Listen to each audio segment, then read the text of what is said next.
Existe um momento na dor em que o coração simplesmente para de pedir explicações e começa a gritar por justiça. Um momento em que as lágrimas já não conseguem carregar o peso da alma, em que o silêncio da madrugada parece ensurdecedor e em que a maior ferida deixa de ser aquilo que aconteceu para se tornar aquilo que ninguém consegue compreender. Porque há dores que machucam profundamente, mas ser julgado enquanto sangramos por dentro pode partir algo ainda mais delicado dentro de nós. A esperança. E foi exatamente nesse lugar escuro, silencioso e sufocante que encontramos Jó. Olá, queridos, a paz do Senhor. Hoje nossa caminhada pela palavra nos leva ainda mais fundo nas páginas intensas do livro de Jó, nos capítulos 13 ao 15, e o que veremos aqui não é apenas a continuação de uma história de sofrimento. É o retrato vivo de uma alma ferida que se recusa a abandonar Deus, mesmo cercada por acusações, silêncio e incompreensão. Veremos um homem quebrado por fora, mas estranhamente firme por dentro. Veremos lágrimas se misturando com coragem, desespero, dando lugar a uma esperança improvável e uma fé que, mesmo coberta de cinzas, continua respirando, porque às vezes a maior prova da fé não é permanecer de pé, é continuar olhando para o céu, quando tudo dentro de você quer desistir. No capítulo 13, algo poderoso desperta dentro de Jó, depois de ouvir discursos frios, conselhos vazios e acusações disfarçadas de espiritualidade. Ele já não consegue permanecer calado diante da superficialidade dos homens. Existe fogo em suas palavras agora. Existe uma firmeza nova surgindo no meio da dor. Seu coração ainda está sangrando, mas sua voz começa a se levantar. Ele olha para seus amigos e, com a dignidade de quem perdeu quase tudo, menos a verdade que carrega dentro de si, deixa claro: tudo isso que vocês falam, eu também conheço. Eu sei quem Deus é. Eu conheço sua grandeza. Vocês não estão me ensinando nada novo. Que cena forte, um homem coberto de feridas, fisicamente destruído, emocionalmente esgotado, mas espiritualmente lúcido. Naquela cultura antiga, os mais velhos eram vistos como fontes quase incontestáveis de sabedoria. A tradição passada, de geração em geração, carregava enorme peso. Questionar essa voz coletiva era quase romper uma barreira sagrada. Mas Jó faz exatamente isso. Ele rasga a aparência de sabedoria dos amigos e revela algo perigoso. Palavras sobre Deus podem soar profundas e ainda assim estar vazias de verdade. Então ele toma uma decisão surpreendente. Jó quer falar diretamente com Deus.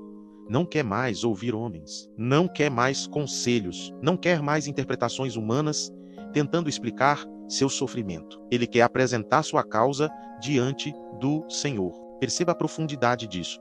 Mesmo se sentindo ferido pelo silêncio do céu, Jó ainda escolhe correr para Deus, não para longe dele. Isso é fé viva. Isso é relacionamento verdadeiro. Porque fé genuína não é fingir que está tudo bem, é continuar buscando Deus quando tudo está desmoronando. E então, do fundo dessa tempestade interior, sai uma declaração que ecoa como um trovão pela eternidade. Ainda que ele me mate, nele esperarei. Poucas frases na Bíblia carregam tanta força. Poucas declarações revelam uma confiança tão absoluta. Jó está dizendo: mesmo que eu não entenda, mesmo que a dor aumente, mesmo que eu caminhe até o limite das minhas forças, eu ainda vou confiar. Isso não nasce de emoção passageira. Isso nasce de intimidade profunda. Isso nasce de uma fé refinada pelo fogo. Quantos conseguem confiar assim? Quantos continuam crendo quando a resposta não vem? Quantos permanecem quando tudo dentro deles está quebrado? No capítulo 14, a narrativa mergulha ainda mais fundo. Agora Jó olha para a fragilidade da vida humana e sua reflexão toca o coração de qualquer pessoa que já sentiu o peso do tempo, das perdas ou da finitude da vida. Ele compara o homem a uma flor, bela por um instante, frágil ao toque do vento, breve diante dos dias nas regiões secas do Antigo Oriente. Bastava o calor intenso e o vento do deserto para que uma planta verde, cheia de vida pela manhã, estivesse seca ao cair da tarde. Era uma imagem comum, mas profundamente dolorosa. Assim Jó vê a existência humana, passageira, vulnerável e marcada pela incerteza. Mas então, no meio da escuridão, surge uma pequena luz, uma imagem inesperada. Uma árvore cortada, seu tronco parece morto, sua força parece ter acabado. tudo aponta para o fim. Mas, se houver água, se a raiz ainda puder tocar a fonte, algo novo começa a nascer. Um broto, um recomeço, uma vida onde parecia haver apenas morte. Que imagem poderosa!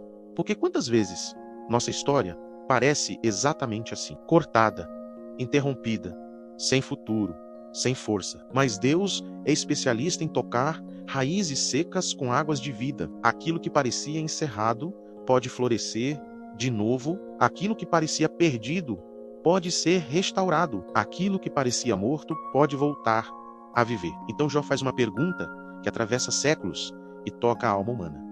Se o homem morrer, tornará a viver? É impossível ouvir isso sem sentir o peso da eternidade. Essa pergunta ficou ecoando, pela história, até ser plenamente respondida quando Cristo revelou o poder da ressurreição e da vida. Aquilo que errou em ser gaba como sombra. Um dia seria revelado em plena luz, mas quando pensamos que seus amigos finalmente poderiam enxergar seu coração, vem mais dor. No capítulo 15, ele volta a falar, e desta vez suas palavras são ainda mais afiadas. Não há compaixão, não há ternura, não há abraço, só peso, só acusação, só julgamento. Ele trata Jó como alguém arrogante, imprudente, quase rebelde contra Deus. Usa antigas tradições, sabedorias do passado, discursos respeitados entre os anciãos, tudo para reforçar a ideia cruel de que o sofrimento de Jó só pode ser fruto de pecado oculto. Mas ele comete um erro terrível. Ele tenta encaixar o mistério de Deus dentro da lógica limitada dos homens. E Deus sempre será maior do que nossas fórmulas.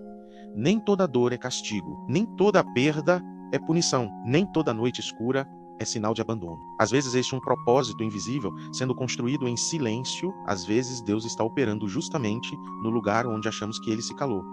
Enquanto isso, Jó permanece ali, quebrado, mas não vencido, mas não afastado de Deus, cansado, mas ainda sustentado por uma esperança que ele mesmo mal consegue explicar. E talvez essa seja a mensagem que precisa entrar no seu coração hoje. Você pode estar vivendo uma noite escura, mas se sua raiz ainda tocar as águas de Deus, haverá renovo, haverá vida, haverá resposta, haverá um novo amanhecer. E prepare seu coração, porque nos próximos capítulos, a dor de Jó será exposta ainda mais profundamente. Seus lamentos tocarão regiões ainda mais sensíveis da alma humana. E no meio dessa batalha espiritual, começaremos a ver lampejos ainda mais claros da redenção que estava por vir. Se essa palavra falou com você, inscreva-se no canal, curta este vídeo, compartilhe com alguém que precisa ouvir isso e deixe nos comentários em qual momento da sua vida Deus trouxe renovo, quando tudo parecia